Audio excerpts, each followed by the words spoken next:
What's up, peoples? As promised, I always back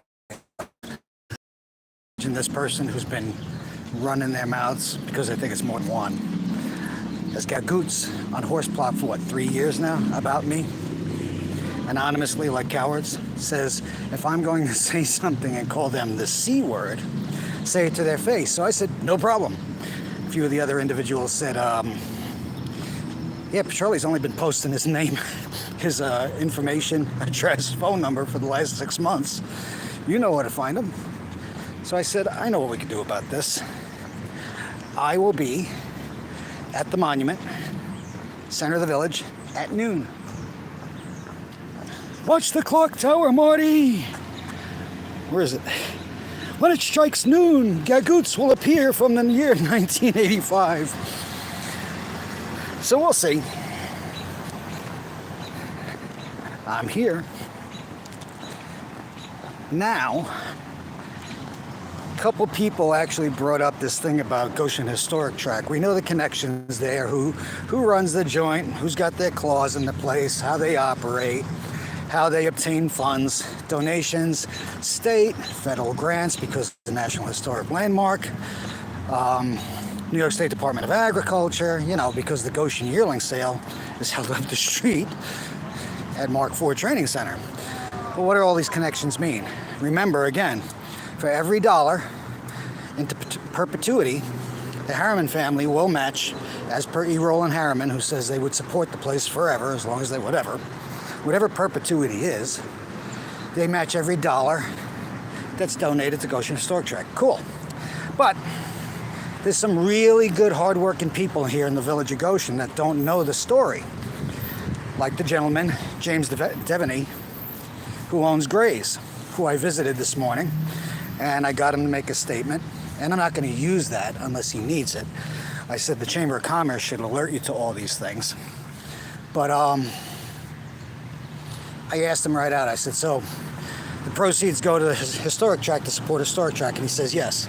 And then I told him about the two mares that were shot up the road. And then when I said on Slaughter Road, he goes, that's ironic. He says, Murder Road. I said, yeah.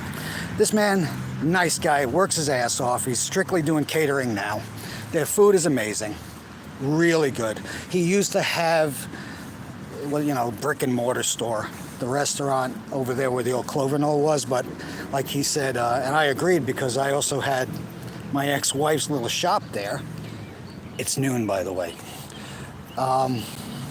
He says nobody stops because everybody's going by doing 60 miles an hour. So he does the food truck thing now. And I tell you, good stuff. But he also went on, he went further and said, wait a minute.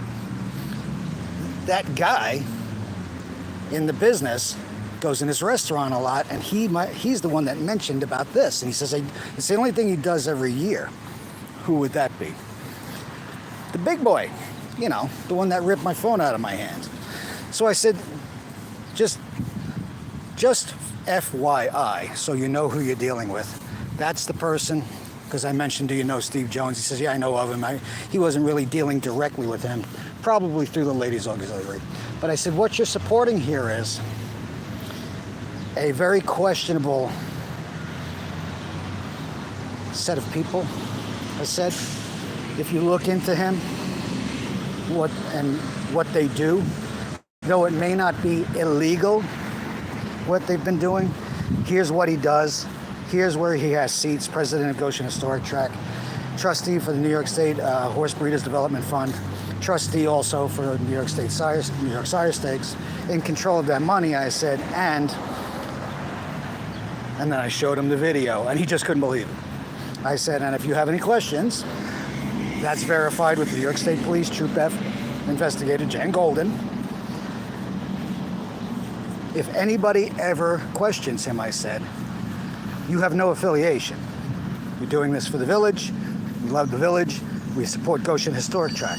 But we do not support some of the things that do happen in harness racing. And that's something else I was talking about 15 minutes ago on Horseplot, is look at the thoroughbreds. They are far dirtier than what they do to the animals in the aftercare. More thoroughbreds are killed than standardbreds. Nobody hears about it. Why? They have endless resources. They can make it go away. They can fight the government. They'll outlast everybody. Their money comes from overseas. You're talking about Dubai, United Arab Emirates. We're talking about not millionaires. We're talking about, near trillionaires. It's not about the money. It's about the trophy. And when they're done with their horses, they don't care. Yet, if you look at the people that have been convicted and indicted, convicted, pled, whatever, and imprisoned and punished, what's it? 80% of them were harnessed, as opposed to who went away. Oh, look at this. Is that my buddy? Yeah, it is. Anyway.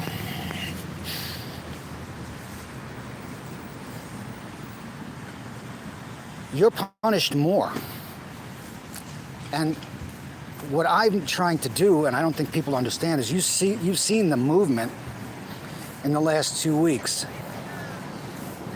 You have to rid the industry of the garbage. I don't know what else to tell you.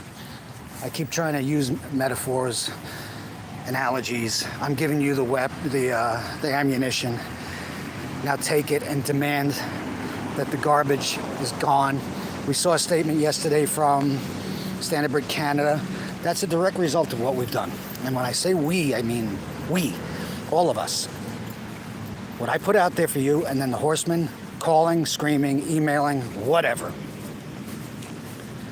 Get rid of them. They're not going to be able to ignore it, because what's going to happen is, if they ignore it now, they've been exposed for dereliction of their duty. These are state employees. And as for the USTA, they're not going to act on their own. A few people have called for the resignation of Mark Ford. He's not going to resign, guys. Okay? And certainly, the executive board is not going to vote him out. A couple people said there's an anti-Petrelli thing here. Okay, good. That means it's working. It means I've got their attention. It means they're scared. And keep in mind, it's not me that's holding back the movement. It's them. All of this information was handed over by the federal government to all the commissions, AGCO, Standardbred Canada, United States Trotting Association, made aware of all this evidence that was unsealed last year, and they did nothing. And you know how I can prove they did nothing? Because nothing's been done, and you've heard nothing. Until I posted what I posted, did anybody know what happened? What was released? If you did, chances are you're one of the criminals. If you did and you didn't do anything, you're only helping the criminals. You're not helping yourselves. I keep telling everybody, I have nothing to lose. I really have no skin in the fight here. I'm not losing money by what happens. You guys are. Every time you drop in and you're racing against guys like DeVita, you heard what was said in the wiretaps. He mentions another trainer, Buter, and this far more, but I'm just going to go by what was put out there and what we have. I've provided to you as undeniable proof of these people who are purchasing that garbage to gain an advantage over you and steal your money. If you've been racing fairly, and I'm not talking about stupid shit like a couple of scoops of baking soda in their water or whatever. That's, again, it's funny how the commissions will prosecute the little guys for minimal things like liquid aspirin or naproxen, I don't know, shit we take when we have a headache. Meanwhile, guys like DeVita, who I've provided to you and them, the evidence, how many bottles in that one span in 2018 of BB3 did Nick DeVita purchase? Well, guess what he's racing in? I think he won the Open this week, Fillies and Mares. How much money is he taking from you? Or taken from the state of New York, since most normal people aren't allowed to race at Yonkers Raceway. By the way, people think it's funny, oh, Joe Feraldo won't speak to you. No, Joe Feraldo's too scared to speak to me. Called his office yesterday, left a message with his receptionist. Never heard back. Made it clear who I am. I called myself SEM. I was chuckling. You can hear me chuckle when I say it. Someone said, why would he call you back? He knows you record him. Exactly. Why would he call me back? He knows I record them because it's of transparency. If he was forthright and honest, he would have no worries going on the record. And right there proves what most of us know and what I've been saying, okay? They've been exposed. So what am I going to ask him? So Joe, what's going on? Why haven't you banned Nick DeVito? Why haven't you banned Howard Taylor from Yonkers Raceway? How come you let this guy race and not that guy? How is it that you're in control of $60 million of state allocated revenue through the VLT law, which you believe you control? It's frightening. It really is. But it's all being exposed. I'll talk to you all later. Oh, sorry. Gaagoots. What time is it?